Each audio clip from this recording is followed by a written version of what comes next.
অনেক ধন্যবাদ জানাচ্ছি নিপা সারাকে। পরপর দুখানি সুন্দর গান শুনলাম। এবারে তাকে পিঠা দিয়ে শুভেচ্ছা জানাচ্ছেন GM জাকির হোসেন, উপপরিচালক, বাংলাদেশ শিল্পকলা একাডেমি। একটি জোরসে করতালি।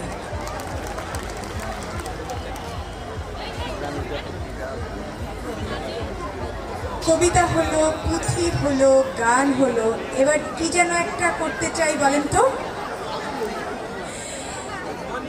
এবার একটা নাচ হলে কেমন হয়? খুব সুন্দর হয় না? তবে চলুন নাচ দেখে আসি।